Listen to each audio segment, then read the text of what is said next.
Body language क्या है? अगर हम लोग बॉडी लैंग्वेज को समझने की कोशिश करें तो जब भी हम लोग किसी के साथ भी बात कर रहे हैं, किसी के साथ भी कम्युनिकेट कर रहे हैं, हम किस तरीके से अपने आप को एक्सप्रेस कर पा रहे हैं। जैसे ही अगर मैं आपके साथ अभी बात कर रहा हूं, अभी मैं इस वीडियो को रिकॉर्ड कर रहा हूं, किस तरीके से अपने आप को मैं एक्सप्रेस कर रहा हूं, किस तरीके से मैं अपने बॉडी लैंग्वेज को एक्सप्रेस कर पा रहा हूं, that is only called body language. And communication का मेन एस्पेक्ट ही रहता है बॉडी लैंग्वेज। अगर आप अपने बॉडी लैंग्वेज को अच्छी तरीके से प्रेजेंट कर पाओ, देन आप अच्छी तरीके से कम्युनिकेट करने में सफल हो पाओगे। वेदर आप किसी भी इंटरव्यू को फेस कर रहे हो, वेदर आप कहीं पर अपना स्पीच को डिलीवर कर रहे हो, कहीं पर भी आप प्रेस, मीडिया और किसी के साथ भी कम्युनिकेट कर रहे हो, कहीं पर भी किसी भी समय कैसे भी आप अपने आप को कम्युनिकेट कर रहे हो, आपका बॉडी लैंग्वेज ही सबसे बड़ा रोल प्ले करता है। वैसे how you can become an effective communicator, इसके ऊपर ऑलरेडी मैंने वीडियो बनाया हुआ है, उसका लिंक मैं आई बटन पे दे दूंगा, जरूर जाकर के उसको देखें और अपने आप में एक इफेक्टिव कम्युनिकेटर बनने की कोशिश करें। बट इस वीडियो में मैं आपको बताने वाला हूं इंपॉर्टेंस ऑफ बॉडी लैंग्वेज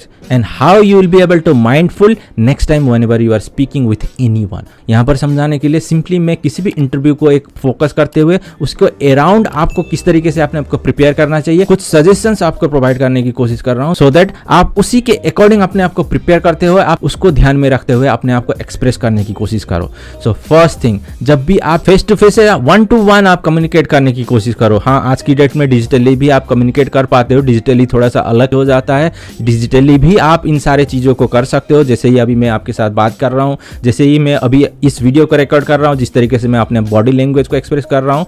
लेकिन जैसे कि मैंने बताया, जब भी आप फेस टू फेस या 1-to-1 बात कर रहे हो, पहले चीज आपको जिस व्यक्ति के साथ भी आप कम्युनिकेट कर रहे हो उसके साथ अपनी एनर्जी को एक्सचेंज करने की कोशिश करनी चाहिए। नाउ आप किस तरीके से अपने एनर्जी को एक्सचेंज करोगे? जैसे ट्रेडिशनल वे से हम लोग करते हैं, कहीं पर भी जाते हैं, किसी के साथ भी बात करते हैं, इनिशियली हम लोग हैंडशेक करते हैं या फिर इंडियन ट्रेडिशनल वे से नमस्ते करने की कोशिश करते हैं।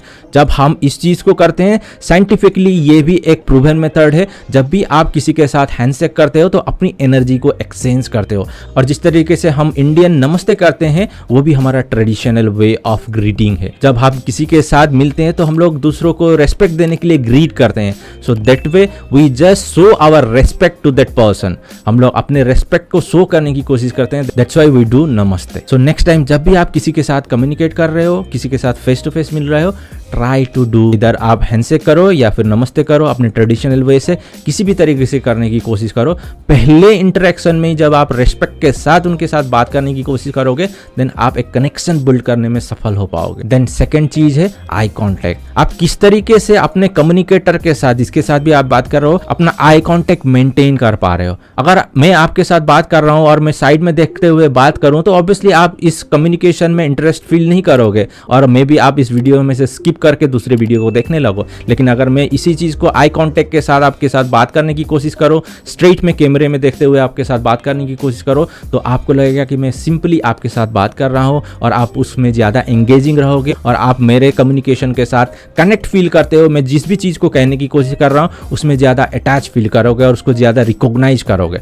So this is the second thing, जब भी आप किसी के साथ भी बात कर रहे हो 1-to-1 face to face, always maintain eye contact. Now third thing, आपको बहुत ज्यादा ध्यान देना जरूरी है जब भी आप किसी के साथ बात कर रहे हो या कम्युनिकेट कर रहे हो, योर बॉडी लैंग्वेज। जैसे कि हम लोग बॉडी लैंग्वेज की ही बात कर रहे हैं, लेकिन बॉडी लैंग्वेज में बहुत सारी चीजें आती हैं, जैसे कि tone, manner, gesture, sitting posture. अगर मैं स्ट्रेटली आपके साथ बैठ के बात कर रहा हूं तो आप थोड़े से अलर्ट रहोगे और मैं भी अलर्ट होते हुए अपने कम्युनिकेशन को डिलीवर करने की कोशिश करूंगा। लेकिन मैं अगर इस तरीके से बैठते हुए या ऐसे बैठते हुए आपके साथ बात करने की कोशिश करूंगा तो ऑब्वियसली आप उसमें ज्यादा इंटरेक्टिव फील नहीं करोगे, आप ऑब्वियसली उसमें ज्यादा एंगेजिंग फील नहीं करोगे। उसी तरीके से मैं अगर अपने टोन ऑफ वॉइस को थोड़ा रूडली या फिर थोड़े अननेचुरल वे से या अनएथिकली बोलने की कोशिश करूं या स्लैंग लैंग्वेज यूज करते हुए बोलने की कोशिश करूं तो ऑब्वियसली आप उसमें एंजॉय नहीं करोगे और अल्टीमेटली मैं जो भी कहने की कोशिश कर रहा हूं उसको मैं अच्छी तरीके से आपके सामने डिलीवर करने में फेल रहूंगा।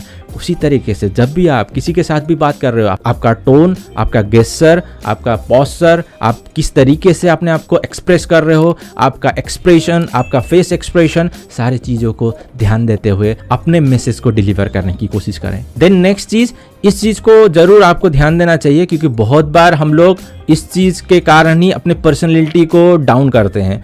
Just maintain the distance.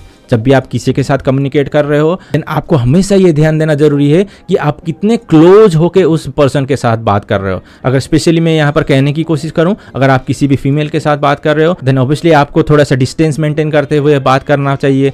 अगर आप क्लोज होके बात करोगे तो ऑब्वियसली उस चीज़ को दूसरे एंगल से भी लोग देखेंगे, या मे बी आप जिसके साथ बात कर रहे हो वो भी दूसरे एंगल से उसको देखने की कोशिश करें। जब आप थोड़ा सा डिस्टेंस मेंटेन करते हुए अपने कम्युनिकेशन को, अपने मैसेज को डिलीवर करने की कोशिश करोगे, देन आपके सामने वाला जिसके साथ भी आप बात कर रहे हो वो कंफर्टेबल फील करेगा और आपके मैसेज को अच्छी तरीके से रिकॉग्नाइज कर पाएगा। लेकिन दूसरी ओर अगर आप उसके साथ अटैच होकर ज़्यादा क्लोज होकर बात करने की कोशिश करोगे तो सामने वाला अनकंफर्टेबल फील करेगा और आप जो भी कहने की कोशिश कर रहे हो आपके मैसेज के ऊपर उसका ध्यान नहीं जाएगा, और जो भी वो अनकंफर्टेबल फील कर रहा है उसको कैसे वो कंफर्टेबल बनाए उसके ऊपर ज़्यादा वो फोकस करने लगेगा। So you must need to maintain a sufficient distance whenever you are speaking, whenever you are delivering your message, whenever you are communicating with anyone. Then next, आपके कम्युनिकेशन को बेटर बनाने के लिए आपके बॉडी लैंग्वेज में आपको इस चीज़ को भी ध्यान देना जरूरी है कि किस तरीके से आपका फेशियल एक्सप्रेशन है। क्या आप स्माइलिंग फेस के साथ हैप्पी होकर बात कर रहे हो या सैड होकर बात कर रहे हो? अगर आप किसी भी प्रॉब्लम से गुजर रहे हो, आपका फैमिली प्रॉब्लम, अपना पर्सनल प्रॉब्लम, आपका कोई भी वर्किंग प्रोफेशनल प्रॉब्लम,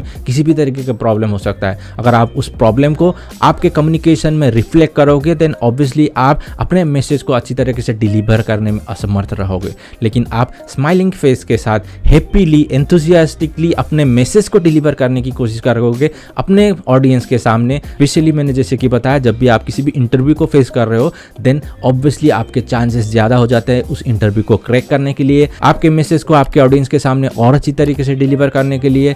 बहुत सारे फ़ायदे होते हैं अपने बॉडी लैंग्वेज को ध्यान देते हुए अपने आप को प्रेजेंट करने का। सो नेक्स्ट टाइम जब भी आप अपने आप को प्रेजेंट करो, इन सारे चीज़ों को ध्यान में रखते हुए जब आप अपने आप को प्रेजेंट करना शुरू करो then definitely you will be able to express yourself more confidently, और अल्टीमेटली जिस भी गोल को आप अचीव करने की कोशिश कर रहे हो अपने कम्युनिकेशन के थ्रू, उसको अचीव करने में भी आप सफल हो पाओगे। अगर वीडियो अच्छा लगा है तो लाइक करें और शेयर करें अपने फैमिली एंड फ्रेंड्स के साथ। अगर मेरा काम को आप पसंद कर रहे हो तो जरूर सब्सक्राइब करें ताकि इस तरह की वीडियो आपसे मिस ना हो। आपके समय के लिए और वीडियो देखने के लिए धन्यवाद। मिलते हैं नेक्स्ट नए वीडियो पे।